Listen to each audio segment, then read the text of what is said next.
today's tutorial I'm going to be focused on how to paint waves. Now obviously I'm doing an iPad painting tutorial and the app I'm using is Procreate. So if you want to follow along exactly with the settings that I'm using myself, I've opened an A4 canvas. It's a default canvas size. I'm going to be using a soft airbrush pretty much throughout. If I do change, then I'll let you know. And in terms of the colours, I've created a colour palette that's really quite simple. We've only got 6 colours. I'm going to put the codes down in the description, but you can also follow the link that's down in the description. It'll take you to my Patreon page in which you can download them for free. You don't need to be a patron, just follow the link and you can just download it. If you have any problems with that, then all you need to do is make a note of the codes either in the description here or on that link, and then you can go to this section that's called the hexadecimal codes, type them in, press enter, and you can drag them across and construct your own colour palette yourself. Hopefully you'll be really pleased with the results after you've had a go at following the tutorial. If you are, please make sure to post them on my Facebook page or my Instagram. If you're going to post on Instagram, make sure to tag me. The descriptions for both of those is down in the descriptions of this video. Okay, so we're going to get started. So on our A4 canvas and our soft airbrush. Now if you notice, there are 2 soft airbrushes here. So within the airbrushing, we have a soft airbrush at the top and we have just what's called a soft brush here. I do generally call it an airbrush, but technically it is the soft brush within the airbrushing. So make sure you go for this. It allows you to go from a really small brush up to an incredibly large one as well. Whereas the other one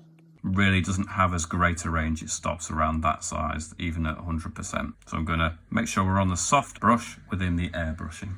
First thing I'm going to do on my first layer is go to my colours here. Now I've got a colour that is here and it's not quite white, it's almost, but it's just a little bit of an off-white. And I think it's a nicer way to start on our background to just fill that area. So you literally, once you've selected the colour, you drag it from that corner out into your canvas and it will fill that layer. So if I go into my layers, you can see it's filled that layer completely. So that's going to give us a general kind of warm white colour, and then we can start doing the details on top of that. So on our next layer, so this is layer 2 that I've just created. I'm going to go along to our next colours. Before I do that, actually, I'm just going to show you where the colours are based. You can see that that first white is a warm colour. It's almost completely white, really, but it's just got a hint of that warmth here. So just in case you weren't able to use the hexadecimal codes or using different program, then it might be useful just to see the colour disc when I start clicking to the different colours. So the second colour along we're going to use now. The way I'm going to use this colour is that I'm going to use it in a fill method, the same way I did the first layer, but I'm going to only select a certain area. So what I want to do is go onto my selection tool, go along to the rectangle part of that,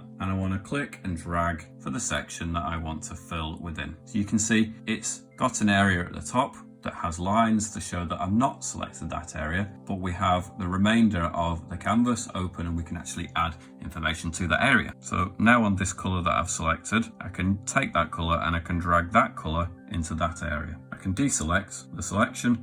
Now, this is going to give me a little bit of a difference between the sky at the top and then the water for some parts of the actual waves and the ocean anyway. Next we're going to do with this layer is we're going to blur it out because we've got a very sharp edge there and we're probably not really wanting to see that. So what I'm going to do is I'm going to slide that along just so we start to lose that sharp edge. And you can take it to about 30%, something like that. Now it's going to be quite subtle at this stage, but there is a lighter band at the top and then the rest of it is going to be more of a blue colour. And that's exactly what we need. Next thing I'm going to do is create another layer and I'm going to move along my colours. In fact, I'm going to go for a dark colour at the top. So I'm going to go to the middle colour, and what I'm going to do on this layer is I'm going to turn the size of the brush to about 10%. I'm going to turn it up to 100% opacity. Again, I'm still on the soft brush, and I'm going to choose an area where perhaps I'm going to just have a wave sort of rolling in like that. Now, you can double tap or you can tap with 2 fingers to get rid of it if you're not entirely happy with the curve of it, but it just allows you then to place somewhere lower than that horizon line, because we're going to imagine that that transition there, although it's blurred out, is the horizon line. So we're going to bring an area down here in which we're going to have the top of a rolling part of the wave. So I'm just going to imagine there's something of a rolling area like this. Begin to soften it down. I'm pressing on a little bit more lightly. I've still got it on the 100%. But I'm allowing some texture to start to creep in. I'm just going to soften it downwards a little bit. I'm not too bothered about it breaking up near the bottom because we're going to have a lot more texture down in that area anyway. So it isn't really a problem. Now looking at it, now you need to bear this in mind when you're looking at yours too. I feel like the top of my wave is a little bit too close to where I want the horizon line to be. It's not a problem. All you need to do is go to your transformation area, if I just click it properly, and you can just move it downwards until it's more in a position where you think it's more appropriate. So I feel it'd be better about there. Hopefully you'll be able to pick up on camera now. We have a slightly lighter section here, a slightly darker blue there, but not much. And then we've got this darker blue in the foreground. What we're going to do is we're going to go to our layer 2, which was where the very light blue was. And I'm going to go to our lightest color, which is this one. And I'm going to start adding some texture and some waves within this section as well. So what I need to do is turn the size of my brush down. I'm going to turn it down to around 2%. I'll just turn the opacity down a little bit to about 70. Yeah, about 70% would do the trick. We're going to start adding some texture in here. So now that I've just used the colour from up there and I've gone over it in this area, you'll notice that it is actually quite noticeable. So this area is a lot darker than that area there. But I'm going to use this actually a little bit more softly. So I'm going to turn it down to 50% in fact. So now as I go over it, you can see it, but it's just not as dramatic, which is what we need at this point. So what I'm going to do is I'm going to start using that brush in a left to right motion. In fact, I'm going to just create another layer on top of everything, just for demonstration purposes. I'm going to delete this after I've shown you what exactly it is I'm doing. But I'm just starting to do movements left and right like that. I'm allowing it to leave gaps. The gaps are really important, but in essence, I'm allowing it to kind of rock backwards and forwards. So I'm creating that kind of a shape. It's like a really, really, really stretched out kind of smile shape. And it's okay if they cross over each other. That's what I want to happen. And I also want to leave some areas where there are gaps. Now it looks scruffy in this area, but we're not doing it in that area. We're going to do it in the background. So if I just get rid of that layer that I created just for the demonstration purposes. So we don't want that layer at all. In fact, we're going to delete it. If you remember, I was wanting to affect that layer, which was layer 2. So I'll go back to that layer and I'll continue adding some of those waves in here. So I'm just, like I say, rocking it backwards and forwards, allowing some of the gaps to remain. They're going to be really useful for helping to create that effect. Sometimes I'm pressing on more lightly.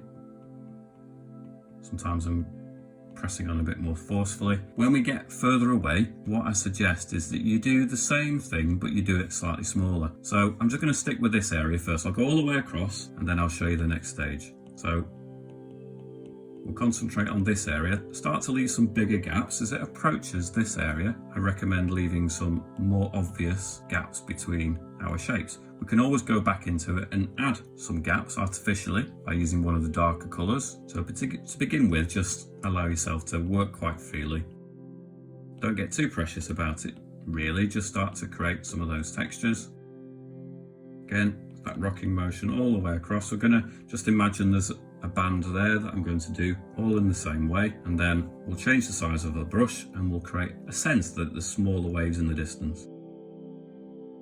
Now these aren't really waves. I mean, waves is the wrong word. These are just ripples in this section, but you get the idea.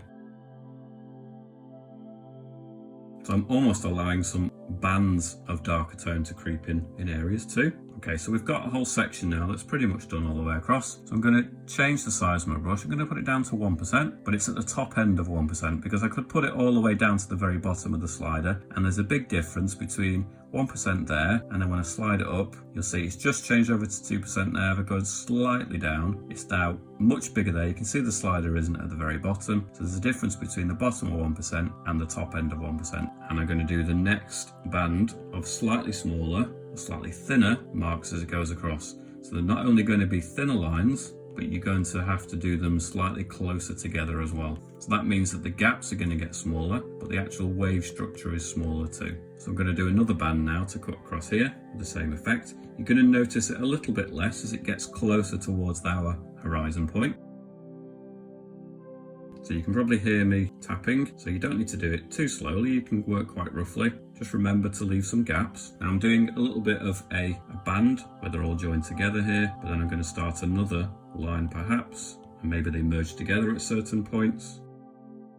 There's all sorts of ways that you can approach this, but the general effect is that the lines are getting thinner as they go away, and the gaps are getting smaller and probably closer together as well. But like I say, you might get a general sense that there's bands, there's lines of shadow, and there's bands of light. So it further encourages the idea that there are ripples or waves that go off into the distance.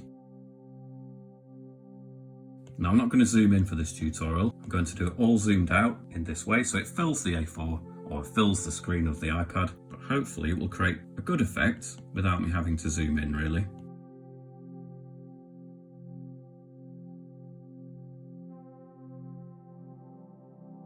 Now you can see in the distance I'm really starting to tighten up. In fact, I'm almost forgetting that shape. I'm just doing a broken texture in the background a little bit more. And you won't really notice it once it gets to around this point because I'm actually using the colour up here. So if I was to add the colour up there, you won't see it at all.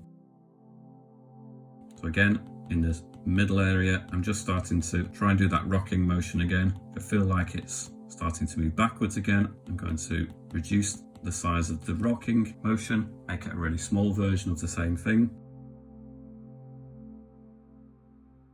Now I'm going to perhaps do quite a few of this type of tutorial. I've seen various different people either do full-on paintings or tutorials also online. A really good example of that is the artist and YouTuber Mural Joe. He uses traditional materials, but he's done some really good versions of rippled water, so I highly recommend his tutorials. But there's lots of artists out there that are doing similar types of things, so make sure to look around, find other examples. Okay, so like I was saying before, I'm allowing the sense that there are bands. So I noticed there's a dark section that cuts through here, and I quite like that, so I'm going to allow that to stay to a certain extent. If you do feel that they're too noticeable, then break them up a little bit more. Quite easy to do really. So you can create little peaks in areas. So although initially we're looking for this type of shape, obviously you're going to get areas where really what we want is like a ripple in the wave, so they peak like this, so they come together and they create a peak in the water. So initially we weren't concerned about that, but as you now start to fill it all in and they're all joined together, perhaps what you can do is just pick out one or two of those little peaks to stand up and stick out a little bit more. But don't go crazy with it, don't go too far with it, because really we still want the effect to be subtle in the background.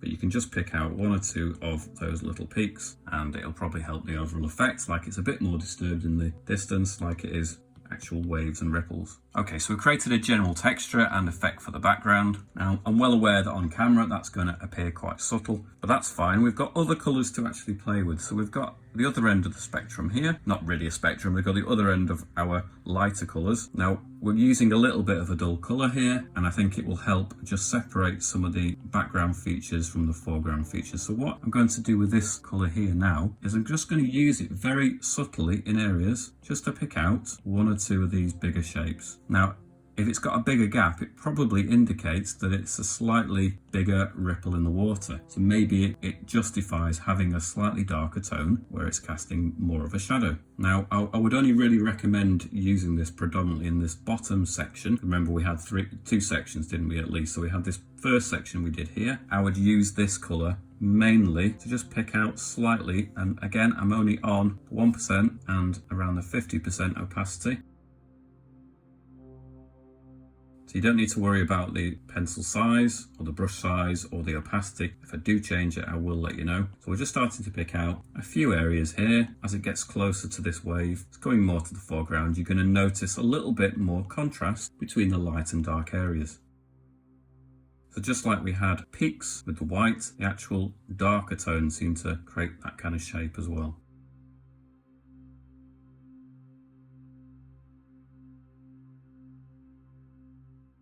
So I'm just going to go over to this. So we're still at the same level here, but I'm going to move over into this part of the canvas. And I found another gap here, so I'm going to shade that in slightly more. And then maybe another section slightly underneath it.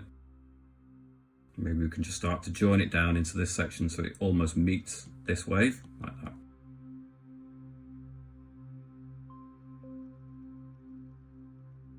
Okay, so the next stage in this painting, we may well go back to that and add some more refinement to it later. But the next stage is we're going to go back up to our layer 3. In fact, I think I'd prefer to create another layer on top for this. We're going to go to our top colours now, and I'm going to pick this lighter colour. So we've already used this middle colour for this section here, but we're going to go to the slightly lighter version. We're going to start to pick out on this top edge.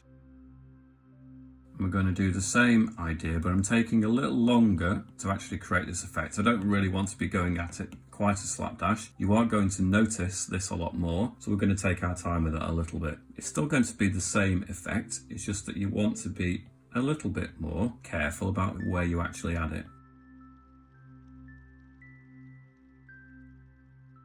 So I'm doing the same type of movement. I'm doing it again at 50% opacity, again at the top end of 1%, but I'm just starting to press really lightly. Now, if you find that by pressing lightly you're not getting very much on your actual screen, what I recommend is you go to your settings, you go to your preferences, you go to your edit pressure curve, and you adjust it so it resembles more of this shape. Now, if you reset it, this is the default setting for it. It means that really what you have to do is press on quite hard for the brush to actually start doing something. So if you start to change the beginning of that curve, especially, maybe flatten out a bit there, what's basically happening is that you don't have to press on as hard to actually get it to paint. So if I show you when it's at the default and I'm pressing on lightly, practically nothing is happening. I have to start pressing on quite a bit for something to happen. Compare that after I've changed it. So I do lightly at the beginning of this, and it really doesn't take that much at all now. So almost letting the pressure of the pencil do something, and then I can take it all the way to the extreme as well. It's just a more intuitive, it's a nicer feel. Back to this shape that we're creating here. So we're creating layers and layers and layers of ripples. So they can overlap, they can crash into each other. We want to make sure that there are gaps, and we also want to make sure that it's not too uniform. It has to have a randomness to it, otherwise it isn't going to be convincing. So again, we're still keeping that general motion. It isn't like that, it's all going to be in that motion. But obviously we're a lot smaller than that. So we've got almost the summit of a ripple here.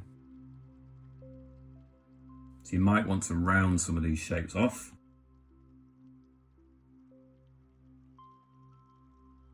Now, many of my tutorials do involve texture, and in all honesty, it's one of the most difficult things to actually do and to actually teach. It is going to be something you may struggle with. Now, I'm giving you this tutorial to show you how it can be constructed, and hopefully if you follow along and you have a go, you'll get the general effect. It might be that it doesn't look entirely natural by the end of your version of it, but don't be too disheartened. It's the way that things go in art. It takes time, it takes experience, and more than anything, I think that it takes an eye for seeing what looks right and what doesn't look right. So stick with it. If it doesn't go right first time, it's okay. Doesn't mean that you'll never get it. It just means that you need to perhaps observe more water, try out different types of water, keep looking at reference photographs perhaps, because although I'm telling you the kind of shapes that you'll need, it might be useful to actually look at an image as well. I think it often stops you feeling too frustrated when you've got something concrete to actually copy from. I might get some areas where this tone seems to really band together and you almost don't really notice much of that darker tone underneath it. Might be just like we had here, we had bands of white where it all seemed to join together. We can also take that effect where we have lots of these ripples and we also get a band. It's not going to go straight in a straight line for this. You'll find much more this kind of shapes, but it might be a whole cluster of those little ripples that join together, or a band that kind of brings it out in this kind of a shape.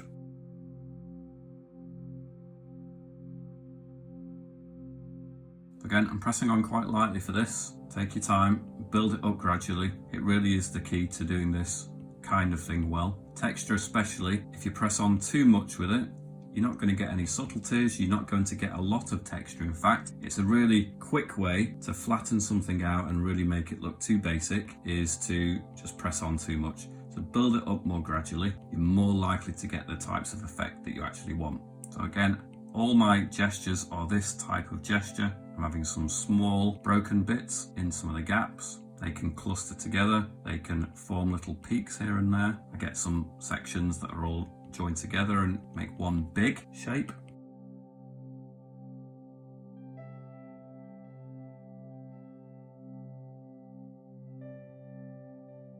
So we're made up of smaller shapes. You might get, like I say, a big dip coming in here. You might have another big shape that seems to form. So it's a little bit like the concept of fractal shapes or images, where you have little versions and then you almost go to a bigger scale and you're still getting the same thing, but it's just on another level of magnitude of scale.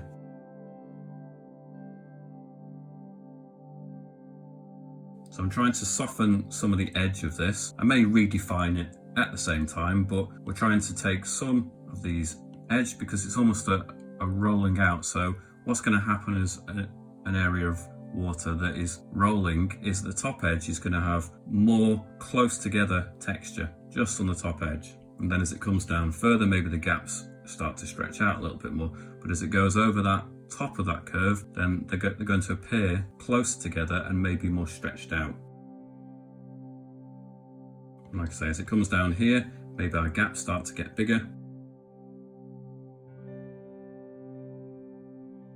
Keep moving across the canvas. Don't get too bogged down in one area. You need to sit back, look at the overall effect, see whether you're happy with it, then move back into it, move around the canvas, try different areas. Sometimes you just need to reduce the size or zoom out a little bit so you can work right up to the edge.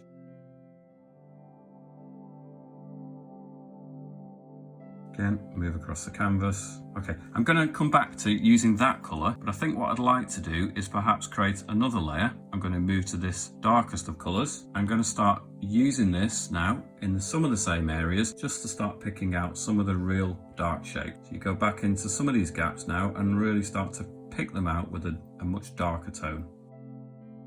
So start to look at some of these random gaps. You don't want them uniform. As soon as you start to notice it locking into a pattern, then with a lot of textures, that's not really what you want. So you don't want it to be so repetitive and uniform that you notice a pattern, but you want to make sure that perhaps it has a consistency, so it's obviously all parts of the same type of effect. So I'm just looking for some of the gaps. I'm perhaps closing down the space between them as well, especially at the top edge. As I was describing before, you're going to have a concentration of those types of shapes along that top edge.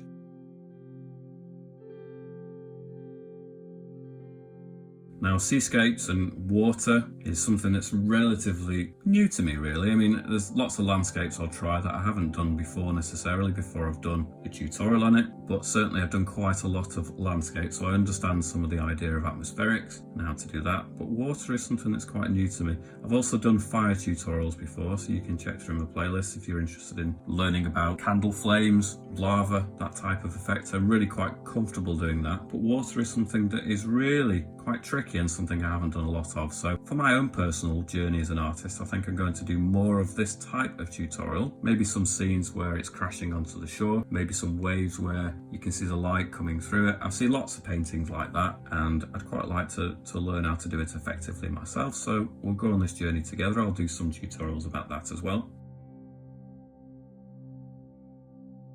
Already a playlist of mine that is about water. It's mainly just, well, at the moment it's got things like water droplets and things like that in it, but I'm going to really concentrate on some more formations of waves and obviously seascapes as well. So what I think I'm going to do is turn the size of the brush up just a little bit. We're going to put it as it just passes into 3% and just start to rough in some more of these dark textures in here.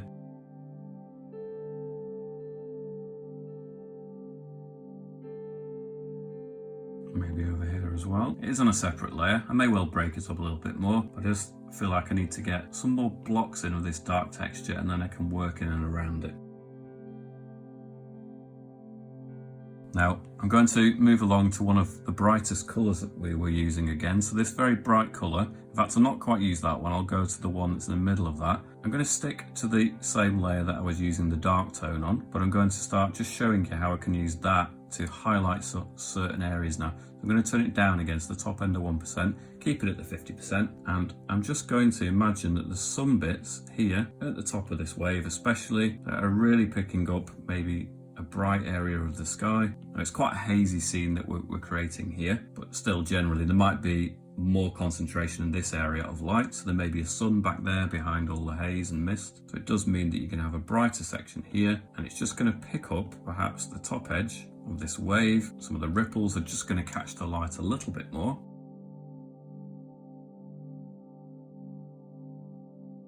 Like so. So I'm going to concentrate it in this middle section.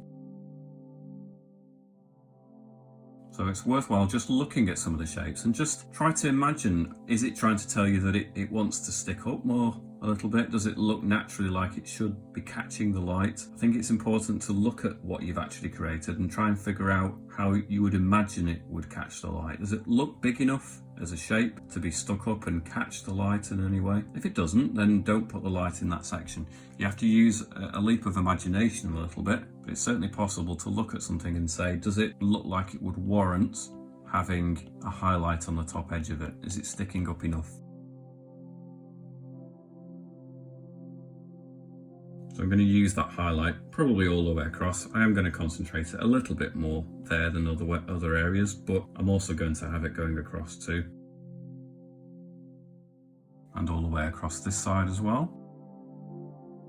So I'm going to go back to my dark tone again. I'm going to continue to mix and match between those two different tones. So it's okay if it goes in addition to filling in the gaps. If it goes slightly over, I'm pressing on lightly, don't forget. If it goes slightly over in places, it doesn't really matter. In fact, if you wanted to turn the opacity down to around 25%, then it allows you to do things like that without worrying quite as much about whether you're sticking on the inside of the shapes. You can just generally scribble over a certain area and it's going to soften the effect of all of it, so it's slightly less contrasted for some bits. And then again, if you wanted to further contrast it, make it even more contrasting, then you can go back to your light colour and your dark colour and really push that. So we're still on the darkest colour.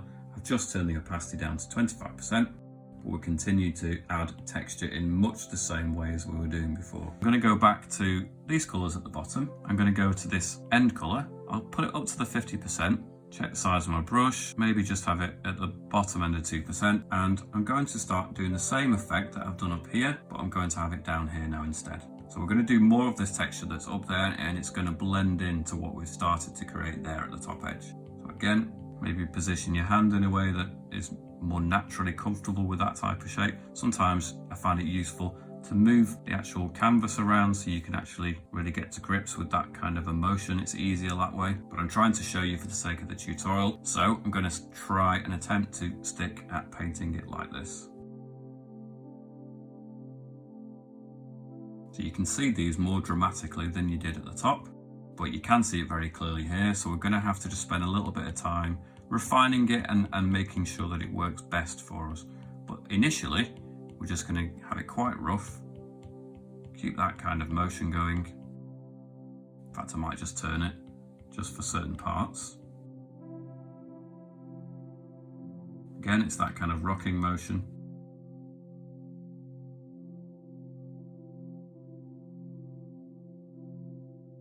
What I'm tempted to do, in fact, because I feel like we're going to have to lighten this area up quite a bit, is go to our third layer, which was here, and we're going to go to the eraser. We're going to make sure on the eraser that we're on the soft brush, and we're going to turn the opacity up to about 15%. But we're also going to turn, the size of the brush up to 15%. We're going to turn the opacity down quite a lot to about 30%. What I'm going to start doing, or recommend we do, is just a couple of swipes, not a lot, just a couple, to take away some of the intensity of that dark colour near the bottom. It's just going to make our job a little bit easier of blending the two together. So then we can go back to our top layer again, using the same brush and the same settings that we started it, and then we can carry on again. And I feel like it's going to make that transition a little bit more smoother. They don't all have to be the same size. You can, like I was saying, in terms of that fractal idea, you can have some shapes that are quite big, some are going to be quite small and grouped together. So you can mix and match a little bit. You might have some areas where it almost creates a kind of blanket area where it's all shaded in. Just check your pencil pressure, don't be pressing too hard, remember.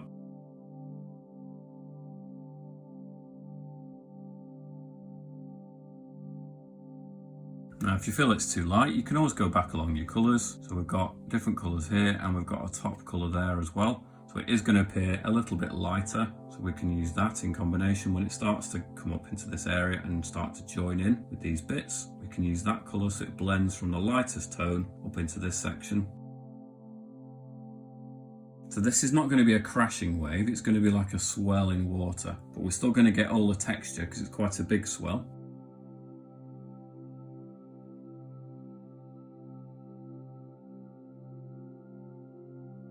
Now at this very stage, I mean, you'll probably reach this type of point in your picture as well when you're looking at it and it just isn't quite gelling. It isn't looking right. You're not happy with it, and you need to know that this is a stage that almost every person goes through. Unless it's something that you've done hundreds of times or something you're absolutely sure about, then you're going to reach a point where you're just not quite convinced that it's going to turn out correct.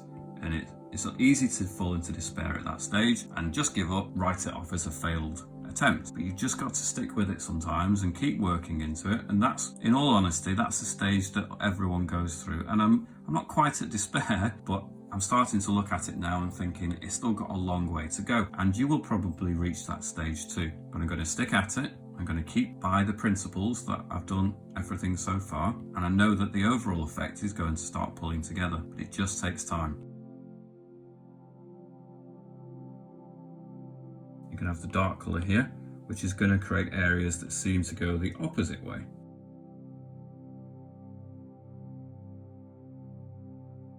So that's something you can go back into it afterwards once you start to notice these shapes have started to be created. But you can kind of pretty much get to that stage by using the technique like this. It's just simply by doing that, you're in effect creating, as well as that shape, when the two join together, they create a raised section just like that.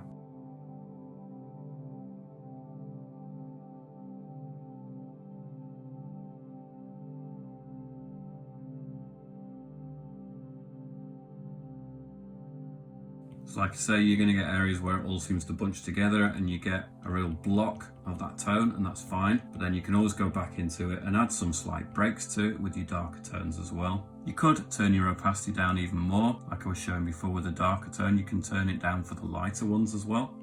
So this, again, as the lower pencil pressure, this helps you build up the effect more gradually. But it also allows you to scribble over an area to block in some lighter tones and perhaps just speed up the impact of what you're doing. Because clearly, if you're going to do lots of little gestures like that, you're looking at thousands of different brush marks, which is fine if you've got the patience. I do generally, something I quite enjoy doing. But if you want to fill in a block a little bit more quickly, then you can just set it to a low opacity, scribble over that area, and it's just going to soften it in as if you've done hundreds of little brush marks.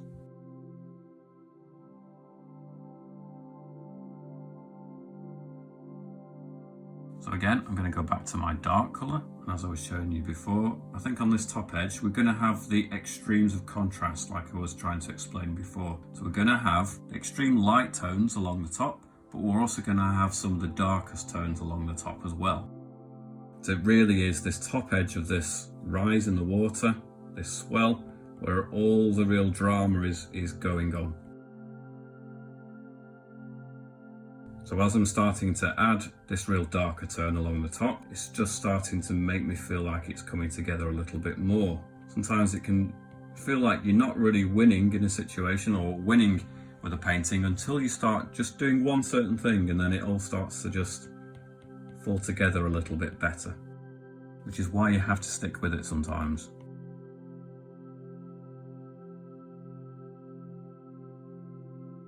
So we're doing almost the opposite of what we were doing with the white here. I'm just creating a series of little peaks. I'm looking for a visual cue. So they've almost started to form as I was adding the lighter gestures in there. So I'm looking for areas where a peak has started to form naturally from what I was doing before, and then I can just start to fill that in a little bit as well. Look for areas where you're almost getting corners too, because the corners are important, so you can see it starts to blend in there in that shape. So I'm just filling it in, but as it gets to that corner, I'm perhaps lightening it up so it fades into that bit, and then maybe it comes out and it gets darker and it joins another area here. It becomes stronger in this area. Again, we've got another shape. Perhaps it comes down here and it joins together with another area. So a lot of detail and textures just have to be teased out at this stage. They're not going to be there straight away in the first pass. You have to go back over them. You have to just try and bring them out gradually.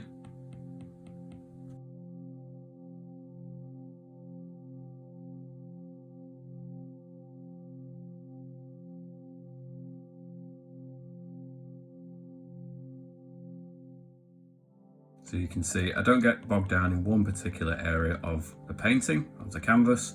I keep swapping and changing between different areas. I do find that really useful. It just keeps your eyes fresh, stops you struggling in one area for too long, allows you to just move to a different area, then come back to it a moment later with a slightly fresher eye. I do think that's important, to flit around your canvas a little bit.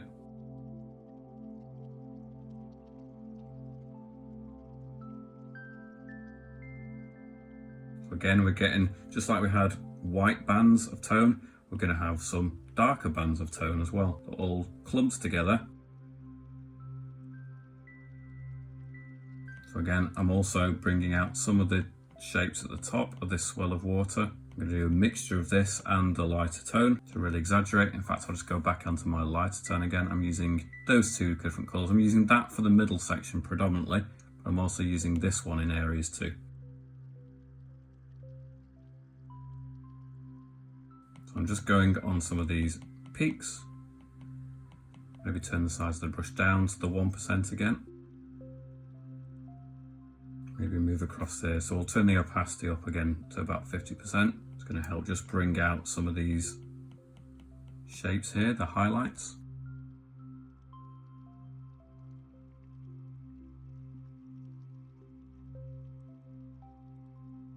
See, hopefully most of these shapes would have been created at the beginning when we were using that kind of emotion. And now at this point, we're probably subduing that effect a little bit and we're rounding it off in places. But hopefully you'll have created that general sense of most of the shape at the beginning of that process. I'm also going to use this colour just to pick out some of the peaks slightly behind there if they haven't already been done. I can also go back to my absolute brightest colour there, which is the same colour as the top. Again, I'm just going to carefully start to tease out little bits at the top of the peaks. I think it's probably important to use this quite sparingly.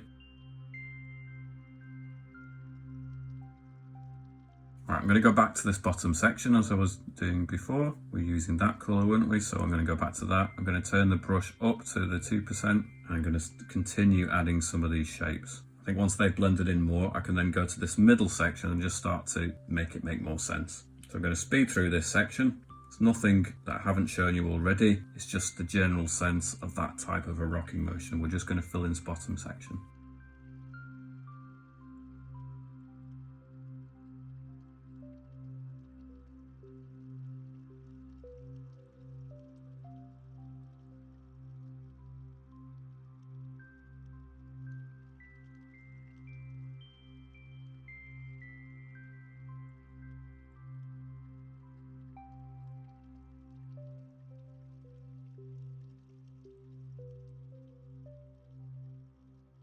So you can see around this section, they're starting to just blend in together. I was using a lighter colour here for some of these colours, and now I'm using these bottom colours. So this one and this one are starting to blend together in this section. It's not going to be the finished look because I'm going to use some of the darker tone and bring that into certain areas too.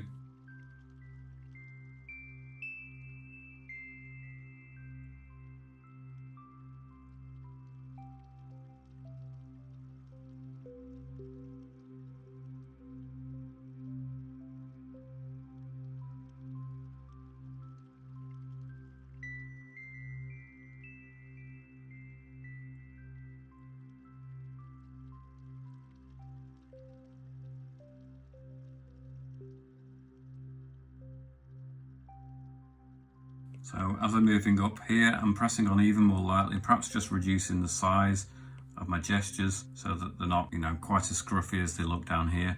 I don't want to have it up into this section. I want them to merge together a little bit better. So I'm just using slightly smaller textures.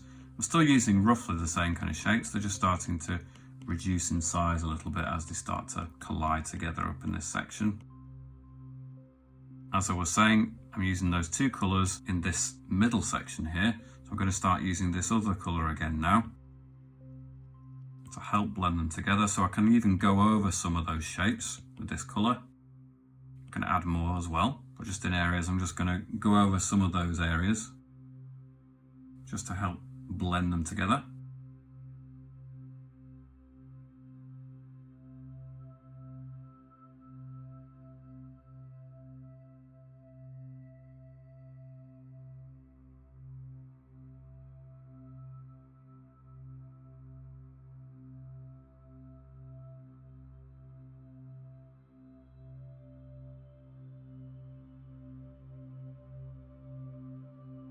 So again, I'm going to move back to my dark colour. You can see everything I'm doing pretty much is now on this last layer. There's no real need to separate it all the time.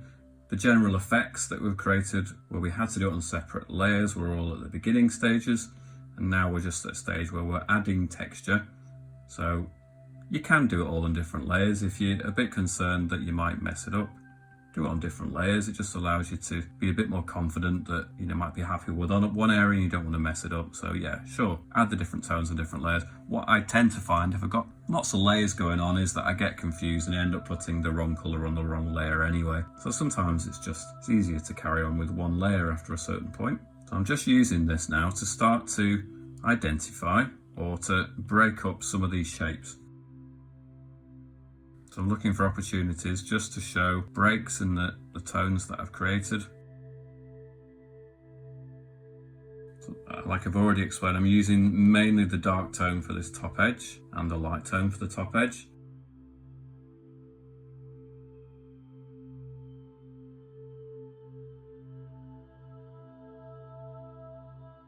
I'm also going to bring that dark tone just here and there for some lower sections too. So we want to keep it a little bit more random.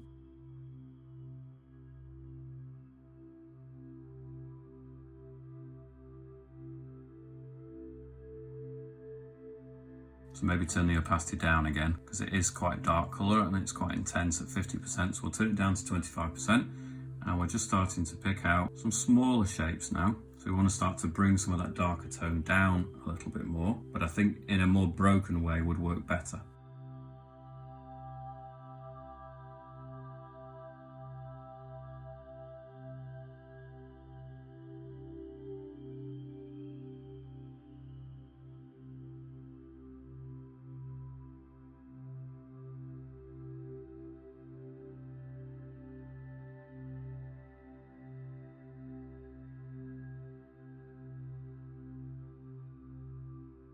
Now we're going to bring some of these dark tones down a little bit further in places. You just get a small collection of shapes, of ripples.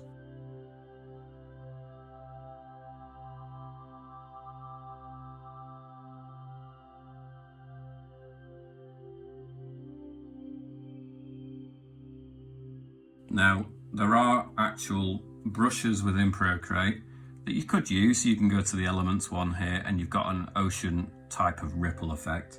You can use that, and in all honesty you could perhaps create some of the textures in the background using that type of brush. It's not really the way I like to do things though. I prefer to feel that I've actually earned the texture that I'm trying to create, and I actually think that you'll learn a lot more by doing something like a really labour intensive texture like this all manually, because every time you're doing a bit more and doing a bit more, you're learning what works and what doesn't, because I'm trying to repeat the general effect hundreds of times here, if not thousands of times. And I think this is where you train your eye. Whereas if you're over-reliant upon a brush to do the work for you, then really you're not training your hand, you're not training your eye to actually learn how to paint properly. To a certain extent, if you've got quite a complex image and really it's a small element of what you're actually working on, and it's not the main point of the image, then sometimes brushes can be really helpful.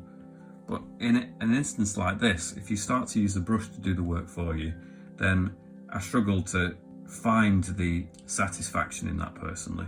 I think if you're going to do a painting, then it should ideally be your work and your effort and your endeavours that actually create the overall effect. But that's just my take on it. I know that people do love to use brushes for as much as possible, but personally I prefer to feel that I've achieved the effect by my own efforts. Actually, you're much more in control of it if you've done it all yourself. You're really learning during that process. So I would quite honestly recommend that you, as much as possible, try and do textures and effects by your own effort and your own hand. I'm a trained painter, traditional painter. That's where most of my experiences come from. And I know there are artists, teachers like Bob Ross, who does a fantastic job, and he teaches some different techniques that you can achieve with the brush and with the palette knife, and some of those are absolutely fantastic. But even some of those techniques, I do prefer to actually place the texture there manually. But this, then in this case, is a really difficult effect to achieve. It takes practice, you might struggle, you might get it wrong, but understand that it is difficult, but it's a learning experience, and that's the purpose of it. And if you end up with something that you half like, then that's fantastic.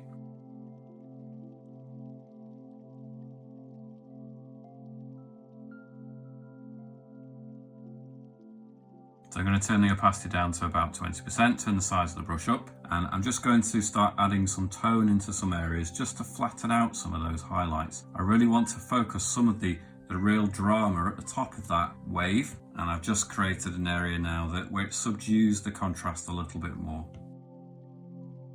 And I can bring that effect down into other sections, perhaps turn it up a little bit more and down a little bit more to about 15%, and I can really start to ramp up that effect where I'm just softening it in a little bit more.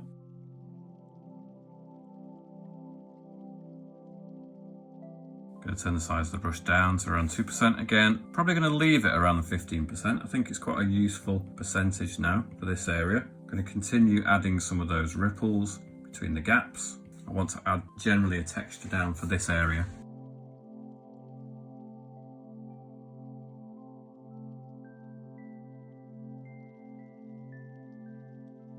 So I'm doing the opposite of what I was doing in other areas now. So I'm actually almost creating like upward peaks and swells. So rather than doing the downwards ones, I'm almost creating the opposite, aren't I?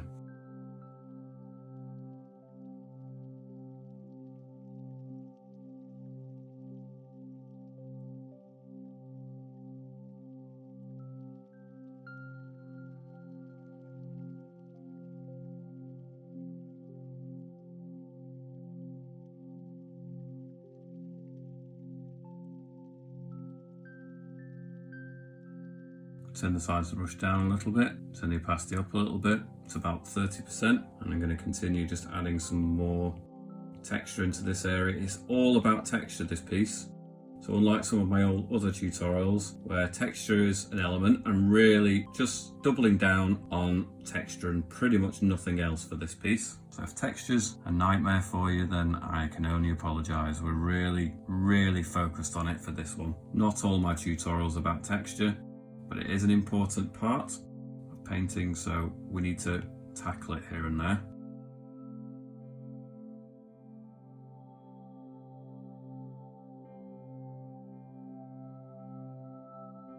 Just turning the opacity down a little bit more, so we're back down to around 20%. Just starting to add some little bits of texture into this area.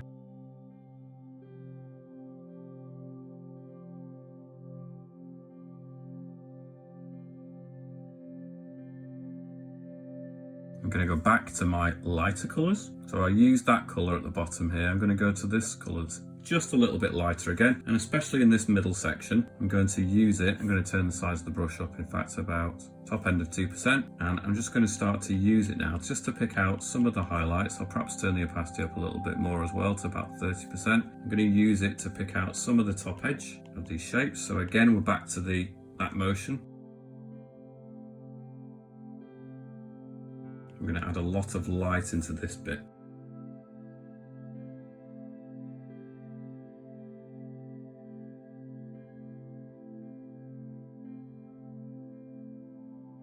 So I'm just going to start clumping some of that light together a little bit. I'm going to get a much lighter area here.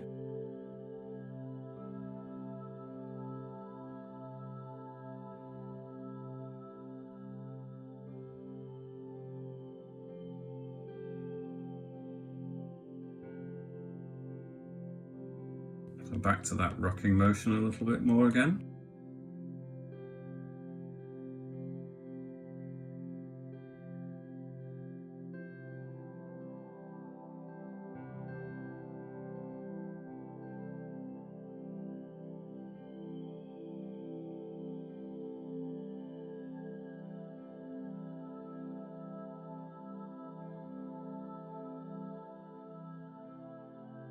Going to turn the opacity up to about 50%, turn the size of the brush down to the top end of 1%, just going to sharpen up. In fact, that's too small a brush. We will go back into the 2%. Just real sharpen up some of these top edges again. The highlights are really important.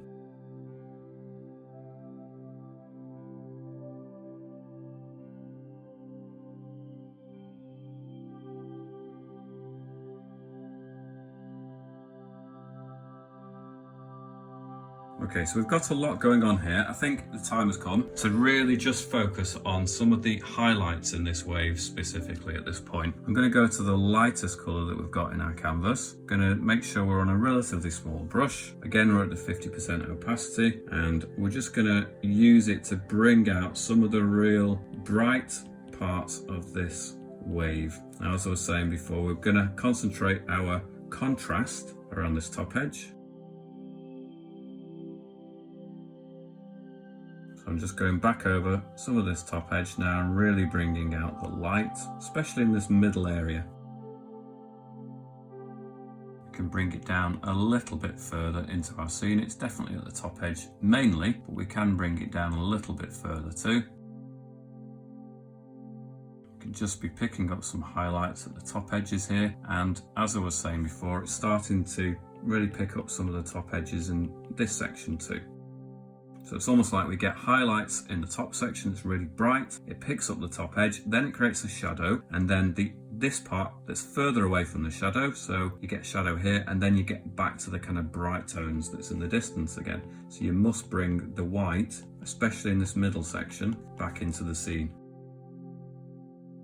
So we've got one kind of break in what is otherwise a pretty consistent type of colour and shape and light.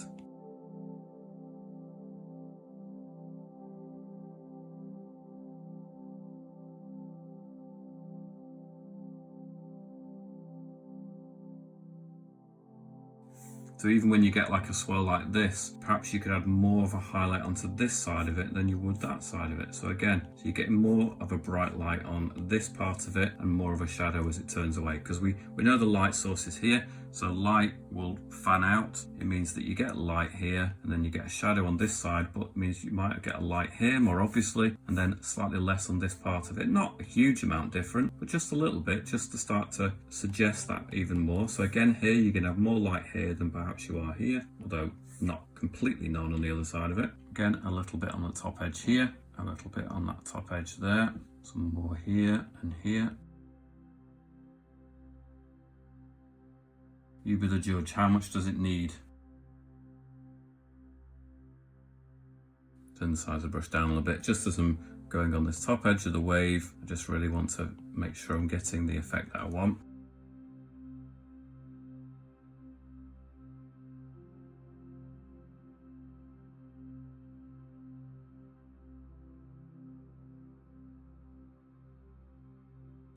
Again, I'm going to move back to my dark tone, really start to focus in on perhaps some of the dark areas. Turn the opacity down though, because it really is dark tone that. So I want to create some areas that perhaps are more in shadow.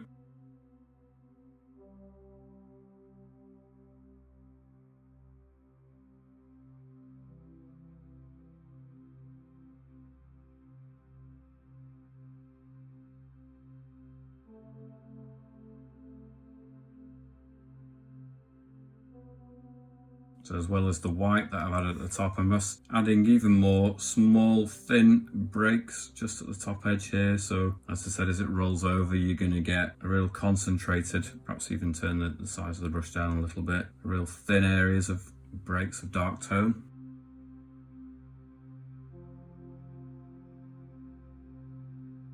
Just going to turn the size, or rather the opacity, up quite high, and I'm just going to go into the dark tones and start to break some of those areas up even further. So within the dark area, and I'll zoom in just a little bit, say within that dark area, even within that you're going to get some breaks of texture. So this is details within details at this point. So when you've got a dark area, perhaps you need to break that up into different zones as well.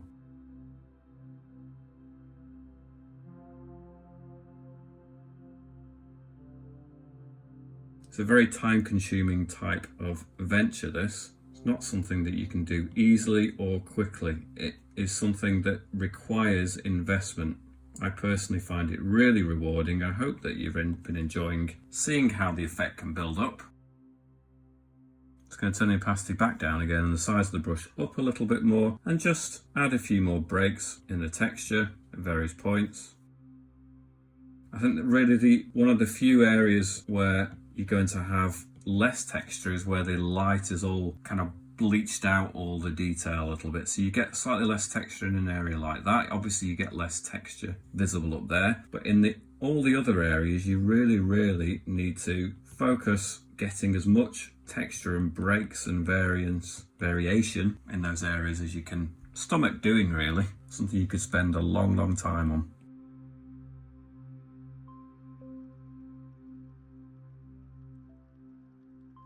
Okay, I'm going to go back to my colour up here. I'm going to use that now just to add a few more highlights. In fact, turn the size of the brush down, turn the opacity up a little bit. I'm going to use this just to create a middle ground. So it's not as light as some bits, but it's just softening in.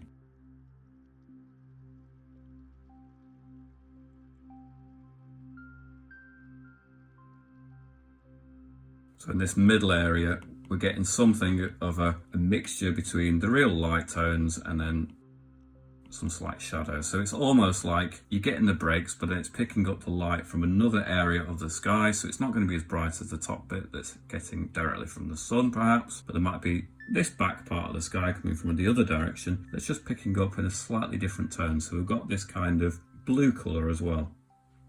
So it's very light blue, but it's not as bright as the white.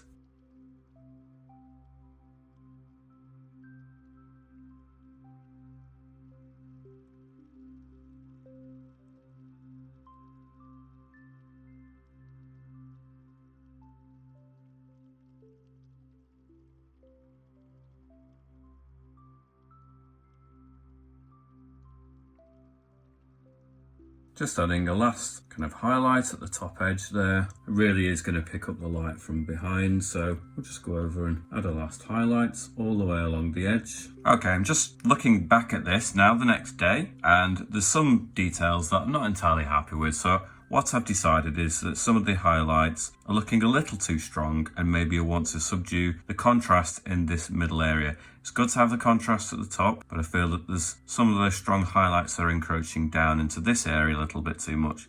So going back to my colours, I'm going to use a combination of those two colours now to subdue some areas. So I'll go to this second darkest colour first. I'll make sure I turn the size of my brush up to about 7. Turn the opacity down though, I want it really quite low, to about 10%. And then I'm just going to go over this area specifically, if I can zoom out a little bit just to get the effect. And then maybe I'll go to my darkest colour and just lightly go over some of this, just to really create the sense that it's created like a shelf and there really isn't as much light hitting this part of it as there is the top section. So if I just backtrack a little bit, you'll see hopefully the difference between there and there, and I think it helps describe it as a 3D shape better. Now, it's up to you. You might prefer it with more of the highlights encroaching onto more of this area too, but I personally am starting to see it as working better, where I'm really concentrating the highlights on that top edge and maybe more down in this area as well.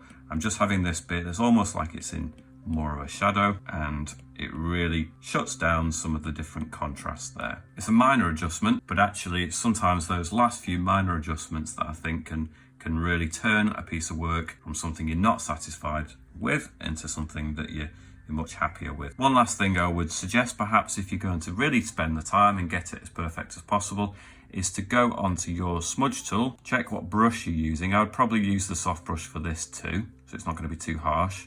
Turn the size of the brush down, similar to what you were using for the rest of the texture. Turn the opacity down, probably to around 50% again, and you can zoom in. And because we do have areas where there are visible scribbles, you can go over it and you can smooth out some of those scribbly areas. The main reason we have scribbles is because I produced it in a zoomed out mode. As soon as you zoom in, you're going to notice those brush marks, but if you want to really perfect them, then you can use the smudge tool to really fine tune the effect, and you might be more pleased with the overall effect that way. One last thing that perhaps you could do as well is just use that smudge tool perhaps to push the peaks in the dark areas up into little points here and there. Not too many, but water does tend to kind of spikes at the top in quite a lot of areas. If you don't feel you've done it enough, then you can go back over it and just increase the quantity by a small extent. Sometimes they do get quite big, and just like mountains do. They become more rounded,